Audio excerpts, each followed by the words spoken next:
जय हिंद दोस्तों। Kho kho study centre में आपका स्वागत है।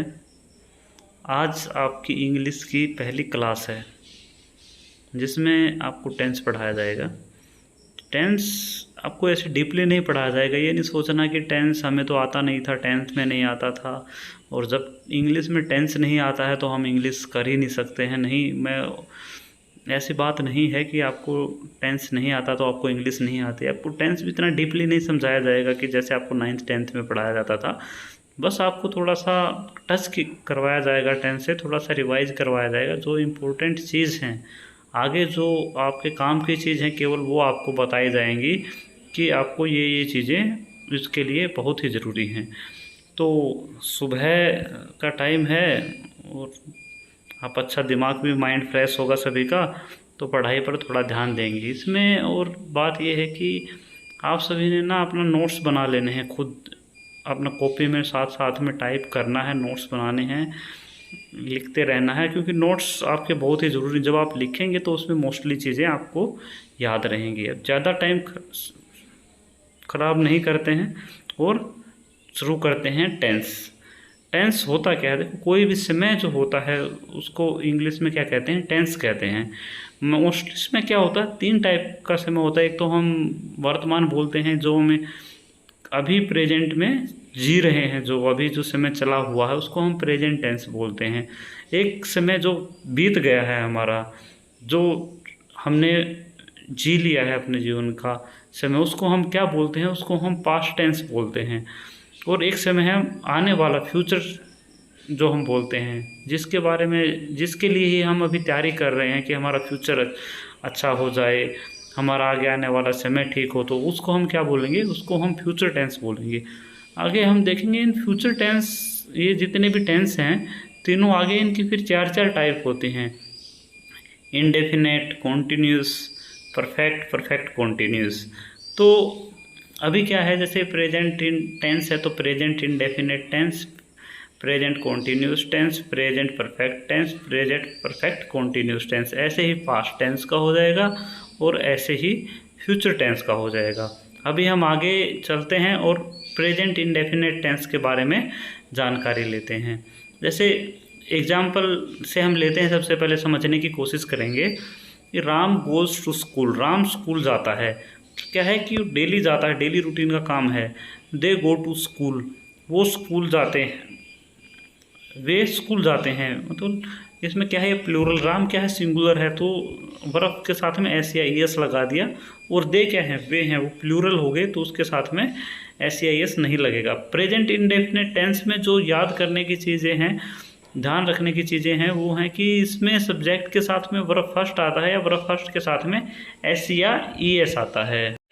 और ही, सी, इट या कोई नाम होता है और कोई भी सिंगुलर नाउन है, उसके साथ में वर्ब फर्स्ट और उसकी एस या ई एस उसके साथ में लग जाता है। जैसे Ram goes to school, Ram क्या है, सिंगुलर नाउन है, इसलिए इसके साथ में एस या ई एस लग गया है। अभी आई, वी, दे और कोई भी प्लूरल नाउन होता है तो उसके साथ में केवल वर्ब फर्स्ट आएगी। अब इसमें क्या होता है, हेल्पिंग वर्ब डू और डज होता है। तो एग्जाम्पल से हम लेते हैं, जैसे ही डजंट प्ले फुटबॉल, वह फुटबॉल नहीं खेलता है, मतलब डज नॉट आ गया। डज अगर हम नेगेटिव इसमें बनाएंगे तो इसमें डू और डज का साथ इसमें फॉर्म लग जाती हैं। We do not play cricket. अभी हम प्रेजेंट कॉन्टीन्यूस टेंस देखते हैं। प्रेजेंट कॉन्टीन्यूस क्या होता है, जो अभी प्रेजेंट में चला हुआ है, कॉन्टीन्यू है। अब जैसे मैं पढ़ा रहा हूँ, आई एम टीचिंग, अब आप लोग पढ़ रहे हो, राम पढ़ रहा है, राम इज स्टडिंग। क्या है, अभी ये कॉन्टीन्यू चला हुआ है, इसलिए इसको क्या बोलते हैं, प्रेजेंट कॉन्टीन्यूस टेंस। इसमें हेल्पिंग वर्ब क्या होती हैं, इज, एम, आर, वाज, वर, इसमें हेल्पिंग वर्ब होती हैं। ही, सी, इट या कोई भी नाम दिया गया हो, सिंगुलर नाउन हो, उसके साथ में इज आ जाएगा। आई के साथ में हमेशा ही एम का प्रयोग करते हैं, तथा we, they, you and plural noun के साथ में क्या यूज़ करेंगे हम लोग, आर यूज़ करेंगे। तो इस चीज़ का ध्यान रखेंगे। अभी फिर हम देख लेते हैं कि प्रेजेंट टेंस है, कंटिन्यूस से अभी चला हुआ है, तो इसमें क्या आएगा, इज एम आर के साथ में वर्ब फर्स्ट प्लस आईएनजी आ रहा है। दे आर प्लेइंग, प्लेइंग क्या है, वर्ब फर्स्ट प्लस आईएनजी है। अभी नेक्स्ट आ गया है आपका present perfect tense. Present perfect tense कौन सा होता है, जो जिसमें अभी अभी जस्ट काम खत्म हुआ हो, उसको क्या बोलते हैं हम, प्रेजेंट परफेक्ट टेंस बोलते हैं। जैसे he has done his work, उसने अपना काम कर लिया है। They have finished their homework, उन्होंने अपना काम फिनिश कर लिया है, ख़त्म कर लिया है। इसमें हेल्पिंग वर्ब क्या होगी, हैज़ हैव, और जहाँ भी हैज़ हैव आया होगा उसके साथ में हमेशा ही वर्ब की थर्ड फॉर्म आएगी। ही सी इट, कोई नाम सिंगुलर नाउन के साथ में हैज़ आएगा। आई वी यू दे और प्लूरल नाउन के साथ में हमेशा हैव आएगा। तो इस चीज़ का हम ध्यान रखेंगे। और इसमें फिर क्या है कि हमेशा देखना कि जब भी हैज़ हैव आता है तो उसके साथ में वर्ब थर्ड आती है। कोई भी परफेक्ट टेंस होगा उसमें हैज़ हैव आएगा या फिर उसके साथ में हैड आ जाएगा।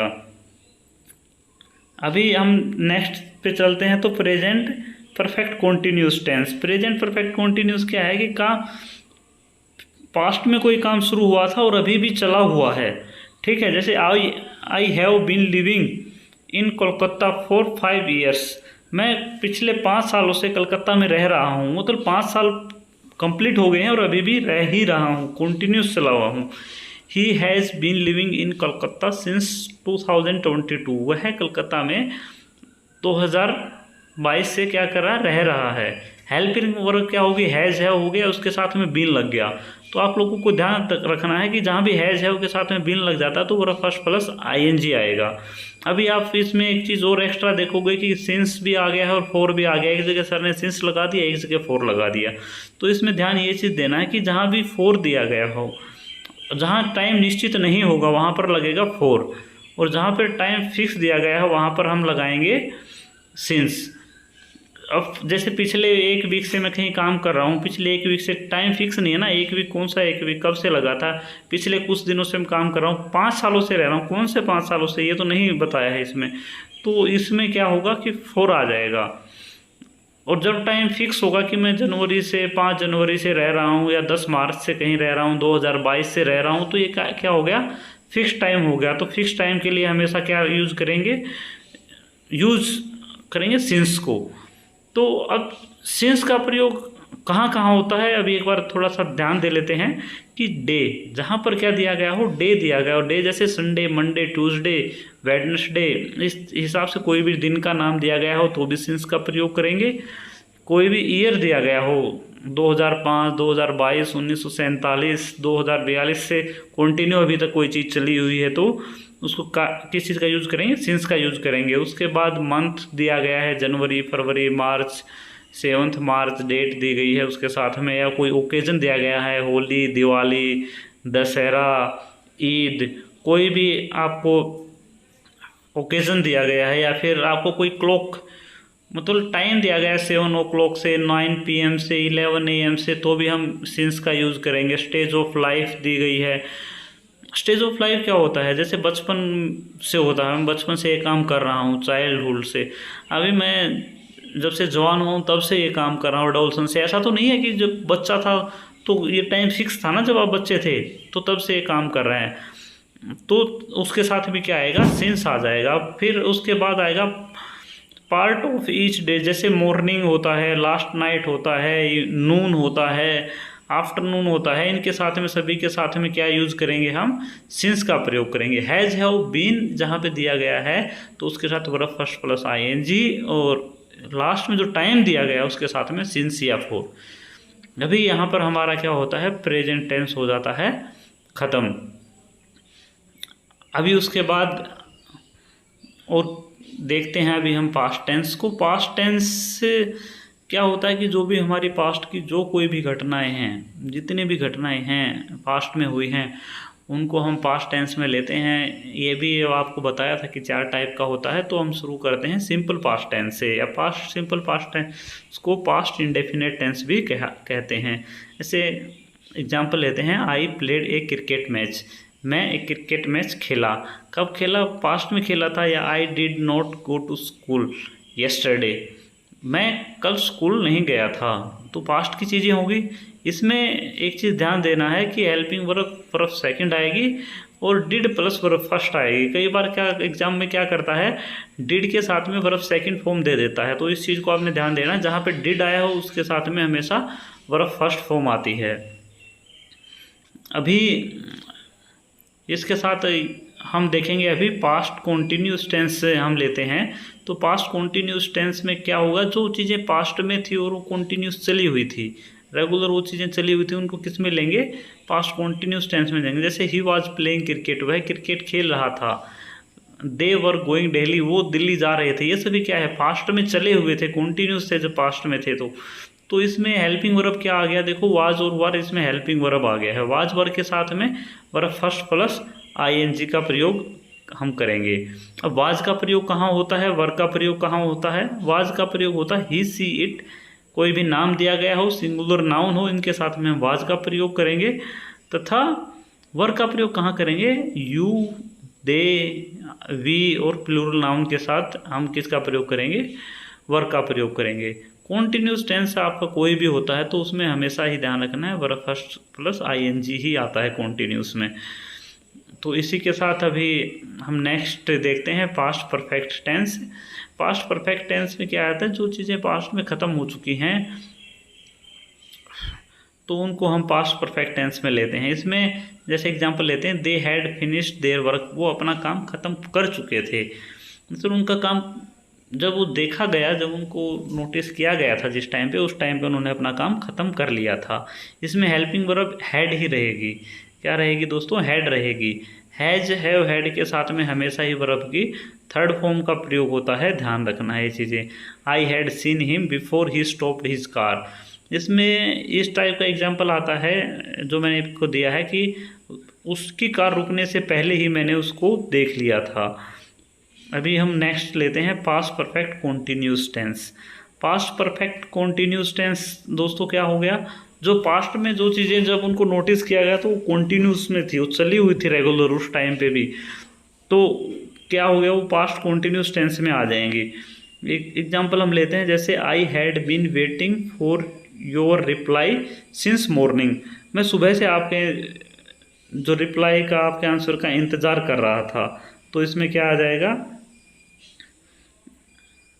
Had been plus verb first plus ING. मैंने अभी थोड़ी देर पहले ही बताया था कि कॉन्टिन्यूस टेंस कोई भी होगा उसमें वर्ब फर्स्ट प्लस आईएनजी का प्रयोग हम करते हैं। और सिंस और फॉर का प्रयोग, अभी सिंस मॉर्निंग बोला मैंने, तो सिंस और फॉर का प्रयोग मैंने थोड़ी देर पहले आप लोगों को बताया था कि कहाँ पर सिंस का प्रयोग होता है और कहाँ पर फॉर का प्रयोग होता है। अब हम यहाँ पर पास्ट परफेक्ट टेंस आपका ख़त्म होता है। नेक्स्ट हम करते हैं अभी future tense, simple future tense. Simple future tense क्या होता है, या फ्यूचर इंडेफिनिट टेंस बोल सकते हैं हम इसको। इसमें जैसे एग्जांपल लेते हैं, कोई भी फ्यूचर में कोई घटना होनी है, सिंपल है कोई, जैसे आई शैल मीट यू, मैं आपसे मिलूँगा। He will not go to school tomorrow, वह कल स्कूल नहीं जाएगा। ये सभी क्या चीज़ें हैं, इन फ्यूचर की बात होती हैं। सिंपल फ्यूचर में क्या आएगा, हेल्पिंग वर्ब शैल और विल आएगा। शैल और विल के साथ हमेशा ही, शैल और विल के साथ हमेशा ही क्या होगा, वर्ब की फर्स्ट फॉर्म आती है, ध्यान रखना है। इसको हम आगे मॉडल में भी पढ़ेंगे और मॉडल में बताएगा शैल का प्रयोग कहाँ होता है, विल का प्रयोग कहाँ कहाँ हम कर सकते हैं। इसके अलावा अभी हम नेक्स्ट लेते हैं future continuous tense. Future continuous tense में we shall be taking the exam this time. अभी वी शैल ही लिख रखा है, ही की जगह पहले तो आप ही की जगह पे बी का प्रयोग करना है।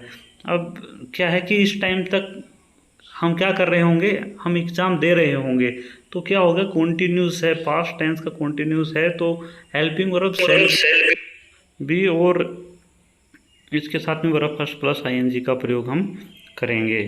तो इसमें ध्यान रखना है कि शैल बी विल बी के साथ में वर्ब फर्स्ट प्लस आईएनजी का प्रयोग होगा। कॉन्टिन्यूस में हर में कोई भी कॉन्टिन्यूस होता है वर्ब फर्स्ट प्लस आईएनजी का प्रयोग होता है।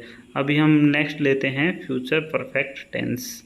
फ्यूचर परफेक्ट टेंस में क्या होता है, you will have finished your syllabus by this time next year. कि परफेक्ट टेंस तो है कि नेक्स्ट ईयर में क्या कह रहा है कि नेक्स्ट ईयर इस टाइम तक हमारा क्या होगा, सिलेबस ख़त्म हो चुका होगा।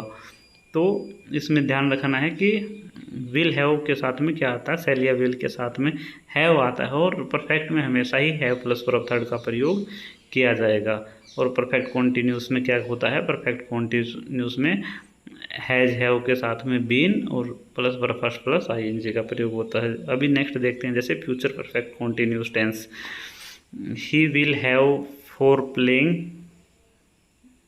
ही will have been playing from 2 o'clock, from नहीं 4 2 o'clock लिखना है, इसमें 4 भी नहीं आएगा, सिंस आएगा इसमें।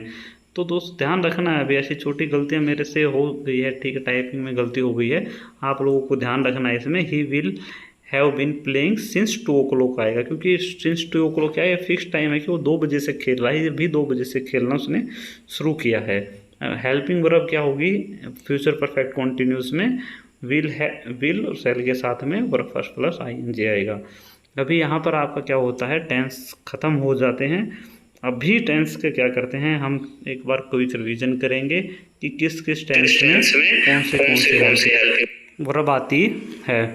अभी देखते हैं, सबसे पहले प्रेजेंट टेंस में देखते हैं। प्रेजेंट टेंस में क्या है, प्रेजेंट इंडेफिनिट टेंस, इसमें हेल्पिंग वर्ब होगी डू और डज। डू और डज के साथ में क्या आएगा, वर्ब फर्स्ट और वर्ब फर्स्ट प्लस एस या ईएस का प्रयोग होगा। फिर आता है present continuous tense. Present continuous tense में is am are verb first plus ING का प्रयोग इसके साथ में होता है। नेक्स्ट है present perfect tense, has have और हैज हैव के साथ में वर्ब की थर्ड फॉर्म का प्रयोग इसमें हो रहा है। नेक्स्ट आ गया है आपका present perfect continuous tense, has have been plus verb first plus ING, और इसके साथ में क्या होगा, सिंस या फॉर का प्रयोग इसमें हम करते हैं। तो ये चीज़ें आपको ध्यान रखनी है कि कोई भी परफेक्ट कॉन्टिन्यूस टेंस है तो उसके साथ में सिंस या फॉर आता है, जिसके साथ में हम टाइम का प्रयोग करते हैं। अभी हम नेक्स्ट देखते हैं कौन सा टेंस आ गया। नेक्स्ट आएगा हमारा पास्ट टेंस। तब तक आप इसको थोड़ा सा साथ साथ में लिखते रहना है। जिस तरीके से लिख रहा हूँ ना, इसी तरीके से आपको अपने नोट्स बना लेना है, या फिर आपको जिस हिसाब से अच्छा लगे आपको नोट्स बना लेना है कि ज़रूरत पड़ने पर समय समय पर आप उसको रिवाइज भी करते रहें। तो इस चीज़ का आपको विशेष तौर पे ध्यान रखना है दोस्तों। अगर आप नोट्स नहीं बनाओगे, आप नोट्स प्रिपेयर नहीं करोगे, तो फिर इन फ्यूचर उसमें थोड़ा सा प्रॉब्लम आ सकता है, या फिर आपको वीडियो ढूंढोगे। तो अभी हम पास्ट टेंस के बारे में थोड़ा सा रिवाइज कर लेते हैं। क्या होता है पास्ट टेंस में, सबसे पहले पास्ट इंडेफिनिट टेंस होता है। पास्ट इंडेफिनिट टेंस में क्या आएगा, वर्ब की सेकंड फॉर्म आएगी, या फिर डिड के साथ में वर्ब की फर्स्ट फॉर्म आएगी। उसके बाद आता है past continuous tense. Past continuous से तो वाज और वर्ब का प्रयोग होगा हेल्पिंग वर्ब में, और कॉन्टिन्यूस है तो वर्ब फर्स्ट के साथ में आईएनजी का हम प्रयोग करेंगे। तो उसके बाद हम लेते हैं past perfect tense. Past perfect tense में हैड प्लस वर्ब थर्ड, कोई भी सिंपल परफेक्ट है तो उसमें वर्ब के थर्ड फॉर्म हमेशा आएगी। पास्ट परफेक्ट कॉन्टिन्यूस टेंस है तो had plus verb third form, और उसके साथ में वर्ब फर्स्ट प्लस आईएनजी का प्रयोग होगा।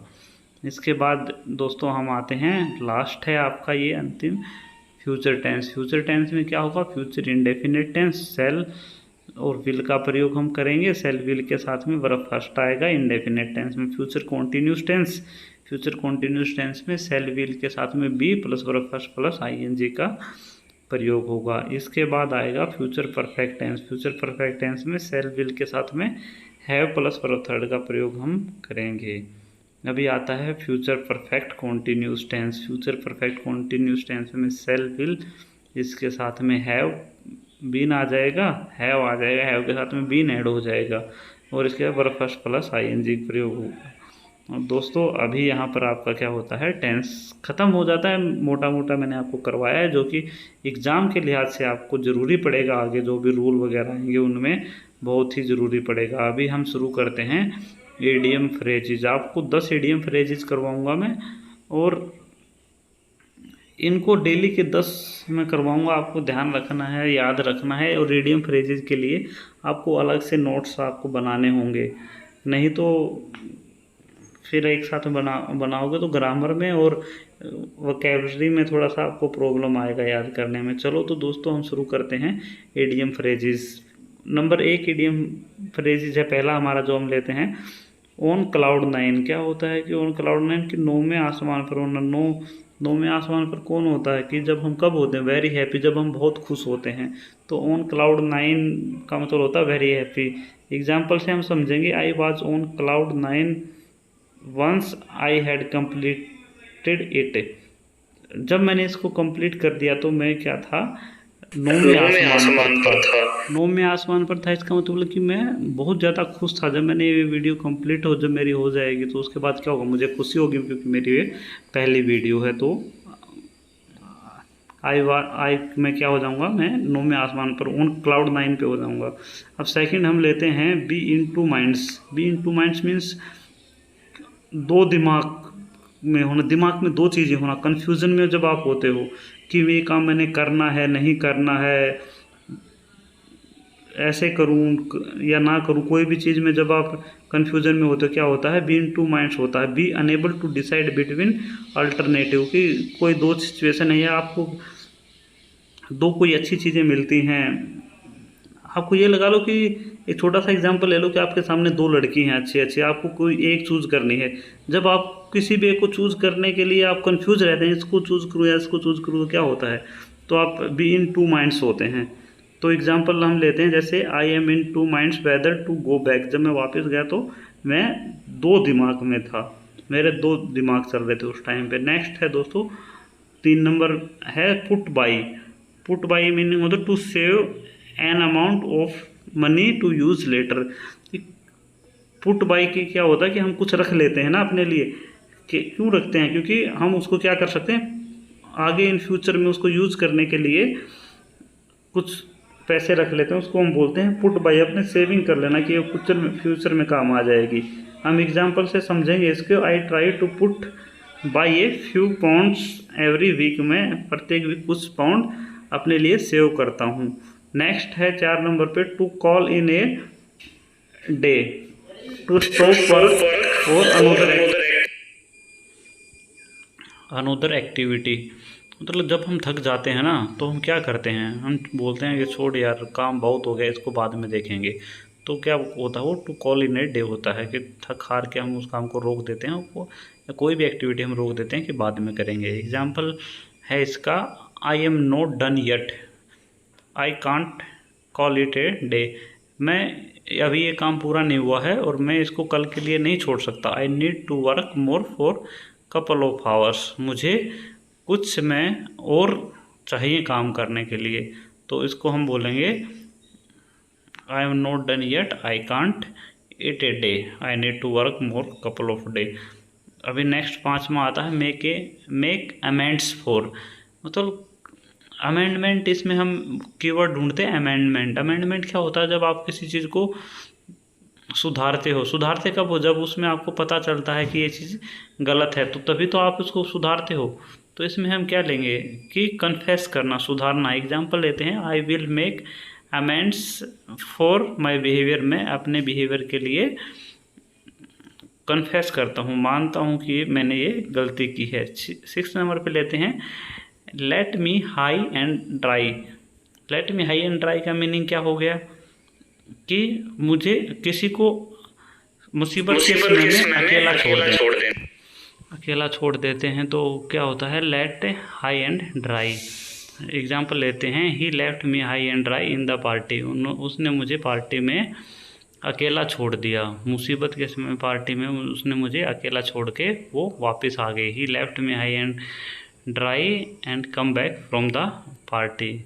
तो इसमें ध्यान रखना है, let me high and dry का मीनिंग क्या है कि किसी को अकेला छोड़ देना मुसीबत के टाइम पे। अभी हम नेक्स्ट लेते हैं 7 नंबर पे, don't make a mountain out of mole hill. कि ओवर रिएक्ट करना, एग्जीक्रेट करना, माइनर प्रॉब्लम, छोटी मोटी बात को ज़्यादा बढ़ा चढ़ा के पेश करना, उसको क्या बोलते हैं, don't make a mountain out of a mole hill.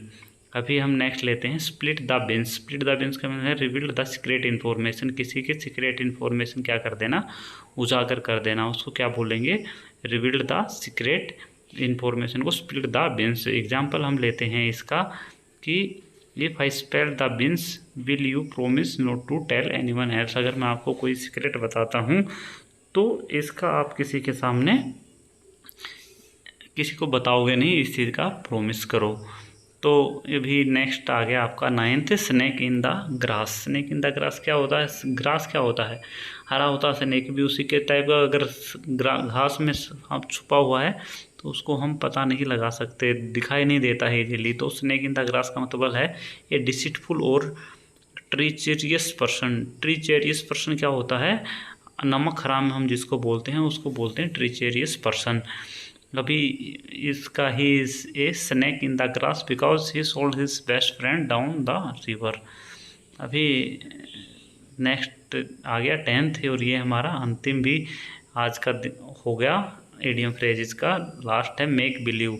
Make believe means to pretend और इमेजिन, कि किसी चीज़ पे विश्वास कर लेना। इमेजिन, कोई चीज़ हम ख्वाबों में सोचते हैं कि हाँ काश मैं एक्टर होता या काश मैं आज बड़ा क्रिकेटर होता तो क्या होगा, मेक यू बिलीव हो गया। एग्जाम्पल हम लेते हैं, let the children make believe they R movie star. क्या होता है कि वो मूवी के स्टार की तरह होते हैं। उनको जो कुछ भी मूवी जो देखते हैं वो हर चीज़ को क्या मानते हैं, वो सत्य मानते हैं हर चीज़ को। तो मेक बिलीव। अभी यहाँ पर आपका अभी नेक्स्ट सम शुरू करते हैं, one word substitution. One word substitution भी हम आपको केवल 10 कराएंगे, और ये अभी रूट वर्ड पर ही आधारित रहेंगे।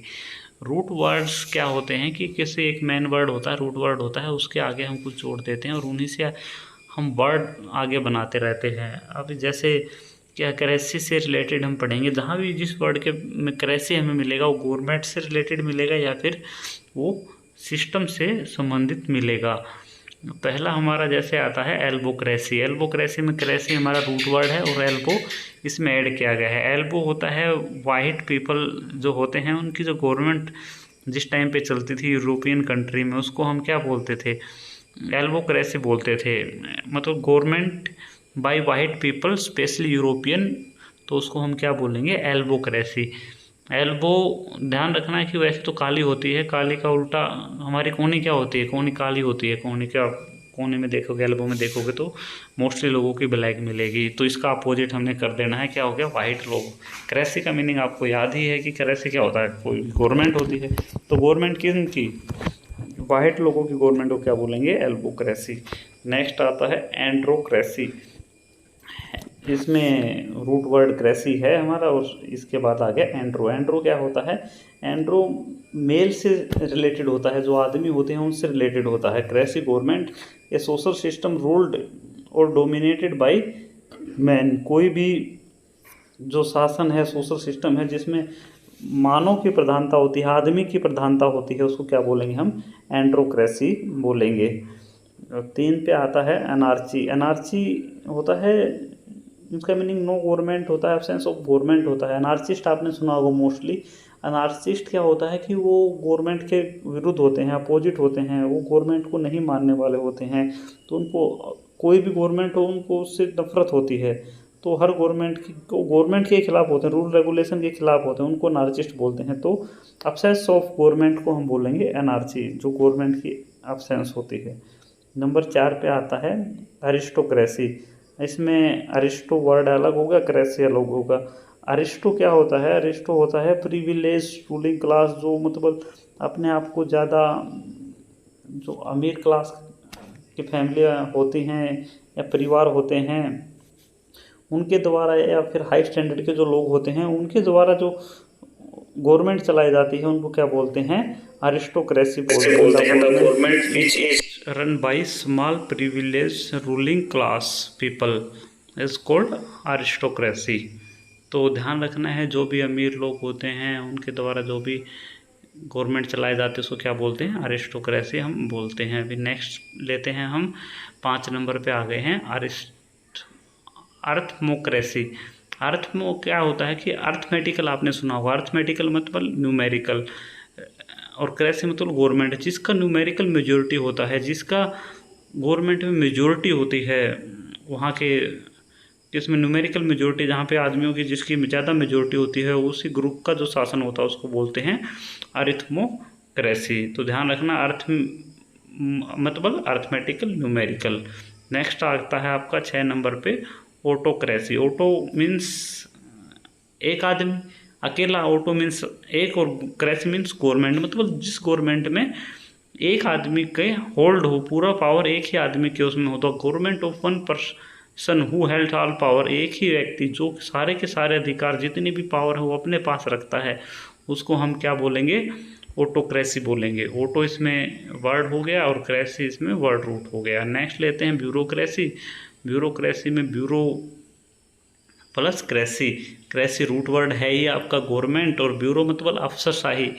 मतलब ब्यूरो क्या होता है, जो IPS IAS हमारे अफसर होते हैं उसको हम ब्यूरोलिस्ट बोलते हैं। तो जो अफसरशाही गवर्नमेंट होती है जिसमें अफसरों की चलती है, अफसर सरकार जो ऑफिसर होता है वही गवर्नमेंट चलाता है, तो उसको हम क्या बोलेंगे, ब्यूरोक्रेसी बोलेंगे, गवर्नमेंट बाय ऑफिशियल। अभी 8वें नंबर पे आ गए हैं तो डेमोक्रेसी। डेमोक्रेसी मतलब डेमो मीन्स लोग, और क्रेसी मीन्स सरकार। डेमोक्रेसी मीन्स लोगों की सरकार, लोगों द्वारा, लोगों के लिए, लोगों के elected by, selected by, for by क्या होता है इसमें, गवर्नमेंट फॉर पीपल क्या होता है, डेमोक्रेसी बोलते हैं। तो डेमो प्लस क्रेसी, डेमोक्रेसी। अभी हम आते हैं 9 नंबर पे। 9 नंबर पे आता है आपका डेमोनोक्रेसी। डेमनो मीन्स डेमोन प्लस क्रेसी। डेमोन क्या होता है कि जो सुपर नेचुरल पावर हम बोलते हैं, पहले पुराने ज़माने में बोलता था राजा कि इसको तो भाई राजा भगवान की शक्ति प्राप्त है, यही गवर्नमेंट रूल करेगा, इसी को भगवान ने बताया है, इसको शक्ति दी, इसको आदेश दिया है कि आप लोगों के ऊपर शासन करो, तो उसको क्या बोलते हैं, डेमोक्रेसी बोलते हैं। तो एक गवर्नमेंट बाय और फॉर सुपर नेचुरल डेमोक्रेसी। अभी लास्ट है ये आपका आज की क्लास का लास्ट वन वर्ड है, तो ये है plutocracy. Pluto plus cracy. Pluto आपका वर्ड हो गया और इसमें क्रेसी और वर्ड रूट हो गया। Plutocracy means government run by wealth और रिच पर्सन। अभी देखो आप इसको याद करने के लिए कैसे याद कर सकते हो कि प्लूटो पे कैसे लोग जा सकते हैं, प्लूटो पे अमीर लोग ही जा सकते हैं, गरीब लोग तो जा नहीं सकते। तो प्लूटोक्रेसी, क्रेसी का मीन्स सरकार, मतलब प्लूटो पे जाने के लिए कैसे चाहिए, अमीर लोग चाहिए, तो अमीर लोगों के द्वारा चलाई जाने वाली सरकार, गवर्नमेंट रन बाय वेल्थ और रिच पर्सन। तो अभी हमारी ये क्लास यहाँ पे आज ख़त्म होती है। इसमें हमने टेंस देखा है कि टेंस में हमने 3 टेंस की टाइप पढ़ी हैं, उसमें हेल्पिंग वर्ब क्या क्या आएंगी और किस सब्जेक्ट के साथ में कौन सी हेल्पिंग वर्ब आएगी, हमने ये देखा है। और उसके बाद 10 वन वर्ड किए हैं और 10 आपने इडियम एंड फ्रेजेस किए हैं। तो दोस्तों इस वीडियो को ज़्यादा से ज़्यादा अपने दोस्तों के साथ शेयर करें, वीडियो को सब्सक्राइब करें। अगर इसमें आपको कुछ भी समझ में नहीं आया है तो आप कमेंट करके मुझे बताएं, हम आपका सॉल्यूशन करेंगे। और वीडियो को जितना हो सके अधिक से अधिक शेयर करेंगे, सब्सक्राइब करेंगे दोस्तों के साथ में। और इसमें कुछ अमेंडमेंट आप चाहते हैं कि जो जो आपको लगता है कि इसमें वो कुछ सुझाव कि ये चीज़ें होनी चाहिए या ये चीज़ें मैंने कुछ ज़्यादा बता दिया है, तो उसको आप सुझावों में कमेंट्स में डालें। धन्यवाद।